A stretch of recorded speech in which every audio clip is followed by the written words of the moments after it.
بسم اللہ الرحمن الرحیم۔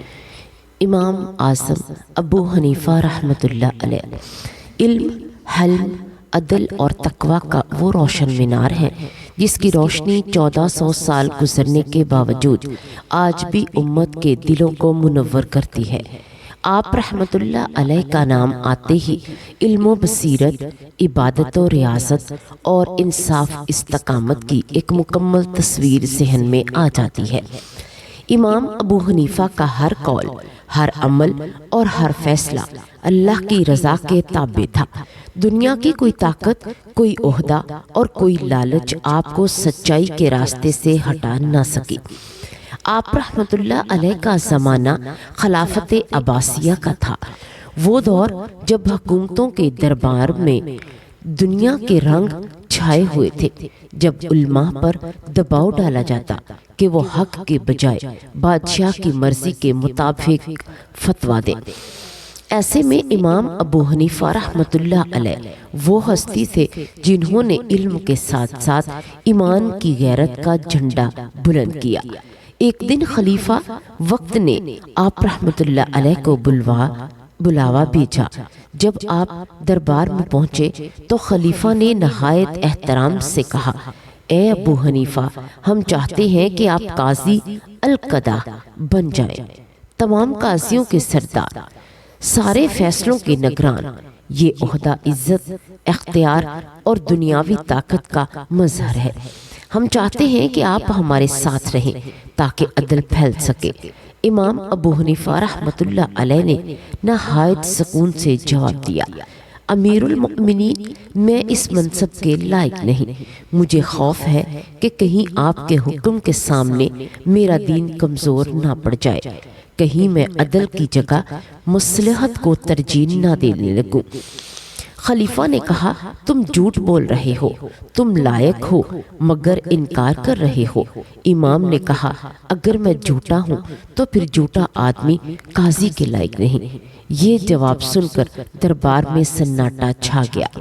خلیفہ کے چہرے کا رنگ بدل گیا، وہ غصے سے بولا، اگر تم نے میرا حکم نہ مانا تو میں تمہیں قید کر دوں گا۔ امام ابو حنیفہ رحمۃ اللہ علیہ نے مسکرا کر کہا، امیر المؤمنین، قید سے انسان کا جسم قید ہوتا ہے، دل نہیں۔ میرے دل کا قاضی صرف اللہ ہے۔ یہ سن کر خلیفہ غضبناک ہو گیا اور حکم دیا امام ابو حنیفہ کو قید کر دیا جائے۔ چنانچہ وہ مرد حق جس کے قدموں میں دنیا کا علم جھکتا تھا، اب قید خانے کی تنگ کوٹڑی میں بیٹھا تھا، مگر وہاں بھی ذکر الہی جاری تھا۔ قرآن کی تلاوت ہوتی تھی اور اللہ کے حمد کے نغمے گونجتے تھے۔ قیدی آپ کو دیکھ کر حیران ہوتے تھے کہ ایسا سکون، ایسا نورانی چہرہ، ایسی باتیں کہ جنہیں سن کر دل کانپ جاتے تھے۔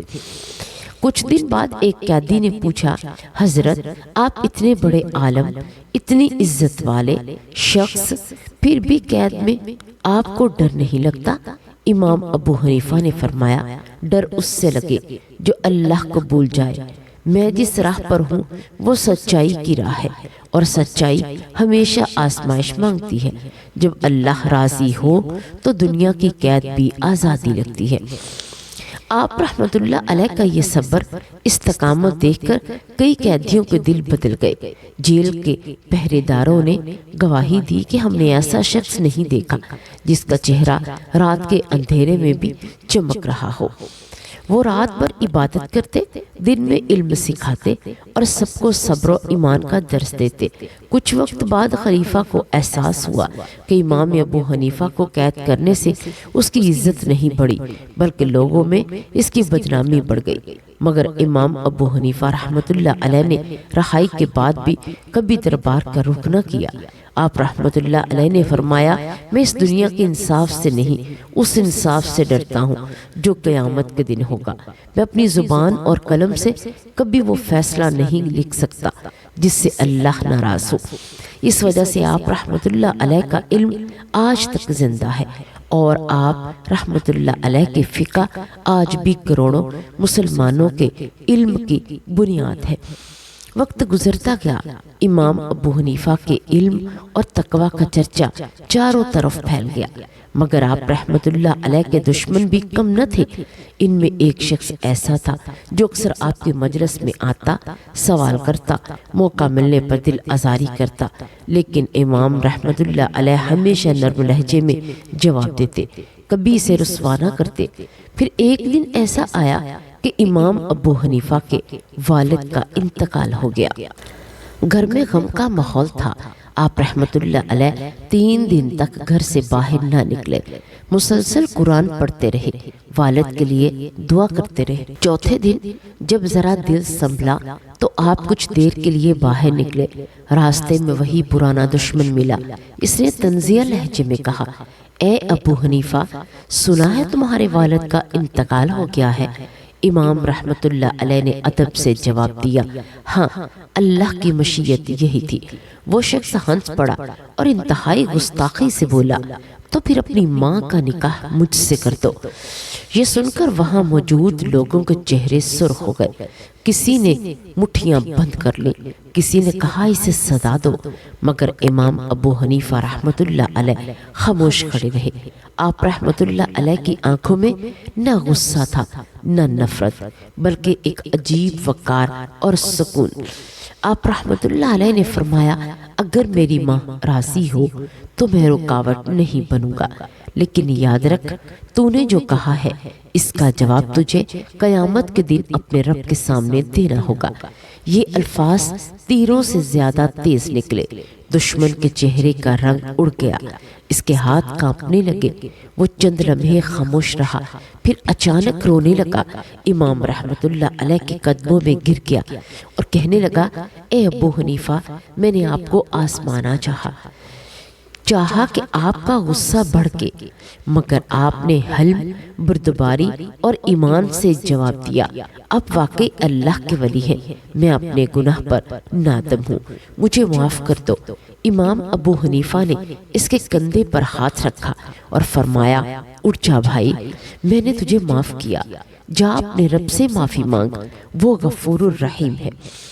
وہ شخص واقعی بدل گیا۔ اس دن کے بعد وہ امام کے درس میں آ کر بیٹھتا، دین سیکھتا اور کہتا کہ مجھے ایمان پر پختگی امام ابو حنیفہ کے اخلاق سے ملی ہے، نہ کہ اس کے علم سے۔ یہ وہی امام ابو حنیفہ رحمت اللہ علیہ تھے جنہیں دنیا کو سکھایا کہ علم اگر کردار کے بغیر ہو تو بیکار ہے، اور کردار اگر حلم سے خالی ہو تو بے اثر ہے۔ انہوں نے اپنے عمل سے بتایا کہ صبر اور اخلاق میں وہ طاقت ہے جو دشمن کے دل کو بھی نرم کر دیتی ہے۔ ان کی سیرت ہمیں یہ سبق دیتی ہے کہ انسان جب اللہ کے لیے جیتا ہے تو ہر آزمائش آسان لگتی ہے اور ہر ذلت عزت میں بدل جاتی ہے۔ دنیا کے تخت اور تاج مٹ جاتے ہیں، مگر اللہ کے ولیوں کی سچائی کبھی نہیں مرتی۔ امام ابو حنیفہ رحمت اللہ علیہ کا یہ کردار آج بھی دلوں کو ہلا دیتا ہے، آنکھوں کو نم کر دیتا ہے اور ایمان کو تازہ کر دیتا ہے۔ اللہ تبارک و تعالیٰ سے دعا ہے کہ اللہ تبارک و تعالیٰ ہمیں نیکی کی بات کو سننے، سمجھنے اور اس پر عمل کرنے کی توفیق عطا فرمائے۔ اللہ تبارک و تعالیٰ ہمیں اپنے نیک بندوں کا راستہ دکھائے اور نیکی پر چلنے کی توفیق دے، شیطان کے شر سے بچائے اور برائی کے راستے سے بچنے کی توفیق دے۔ اللہ تبارک و تعالیٰ قرآن و سنت کے مطابق زندگی بسر کرنے کی توفیق دے، ہمیں پنجگانہ نمازی بنائے، ہماری نمازوں میں خشوع اور خضوع پیدا فرمائے۔ اللہ تبارک و تعالیٰ ہم تمام کا خاتمہ ایمان پر کرے، آمین یا رب العالمین۔